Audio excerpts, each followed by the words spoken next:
So the guys from Overdrive TV join us today, and we are looking at the most technically advanced Porsche that's hitting our, well, not our shores, but hitting the market in 2014. We're also looking at a homemade Lamborghini.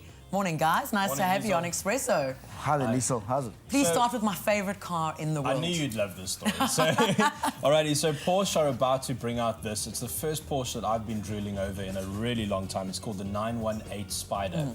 Yeah, and I mean, there's a supercar war brewing on the horizon between McLaren, Porsche and Ferrari, as if there isn't enough of one already. They're all about to release hybrid mega cars, which are going to have insane levels of power and supposedly really decent fuel efficiency. Exactly. So the Porsche is going to be hard to beat. They reckon this is going to have 800 horsepower, do 0 to 100 in 3 seconds, and then use 3 liters of fuel per 100 kilometers. I just don't know how it's possible. We can't believe that. Even if you double that figure, so it uses 6 liters per 100, that means it's more fuel efficient than a city Golf. A city Golf or a city Golf? A city Golf. One of those, city Golf as well. And all of this, and they've just announced the price for 800,000 euros, which is about the price of Greece the last time I checked. You just pick up a bit of Greece. Buy an island or buy a Porsche? Now, to get 800 horsepower out of this, I asked Chiro, perhaps foolishly, how Porsche managed to extract this much power out of a hybrid engine. Should I do it? Yeah, okay, yeah.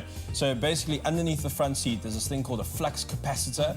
It's a sealed vacuum chamber, and in there's spinning discs which get up to like Mach 3, and then they can't get the drive out of it because it's so fast it'll kill people, so they put a magnet at the bottom, and that's how it works. That is the best technical explanation I've heard. So, moving on. There's a man built a Lamborghini 22 years ago. An unassuming American named Ken Imhoff decided he wanted to start building a car from scratch in his basement beneath his house.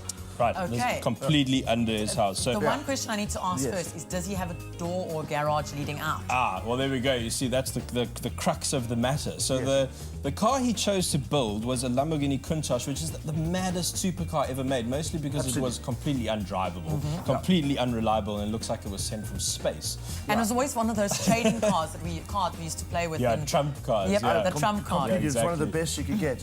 Now, it started off as a 5-year project. It turned into a 17-year project, and before he got to drive his creation for the first time. Yeah, so you can see now we've got loads of pictures of the build here. I mean, the effort he went through. First he built a wooden frame, and then he built each metal piece by hand, and then he took each metal piece to get sprayed at a spray shop and carried it through his house and down the stairs and into the basement and fitted the whole car together over 17 years. Really is just like a really expensive one of those model cars you used to buy, just kind of gluing things together. But then the problem was, as you said, once he'd finished the car, and being an engineering or probably very mechanically minded, you think he would have thought of this. Once the car was built in the basement, he realized he couldn't actually get it out of the basement. Yes, I don't think it was meant to ever have a Lamborghini in it. So he actually had to hire a digger, dig a massive hole next to his house and break through the wall and pull the thing out into the daylight covered under a blanket. Under a few towels and a blanket there. And the reason we're telling you all of this is now the car is up for sale. We will see a picture of it looking without its blanket on. There we go. There we Look go. at that. Wow. That is his creation. Inch perfect. That is incredible. It actually has a Lamborghini Countach's windscreen. That's how perfect it is. He had to buy the correct windscreen for it. And he feels he isn't driving the car enough, so it is now up for sale. So if you'd like a Lamborghini Countach that's faster, more reliable, and probably more reliably built than the original, then head over to carengineering.com and make Ken an offer. Well, why don't you post it on your Overdrive TV site? Yes, we have. I would actually buy that. If I could make that guy an offer, I'd buy that. I would want the original Lamborghini V12 because this has got a Cleveland. How about I challenge you guys to build a car?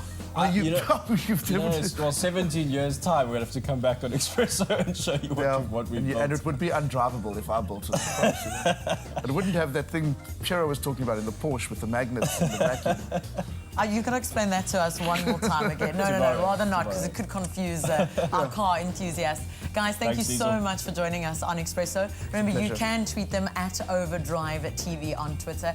Try and stump them. They know everything about cars. Ewan, what do you think of the cars we reviewed today?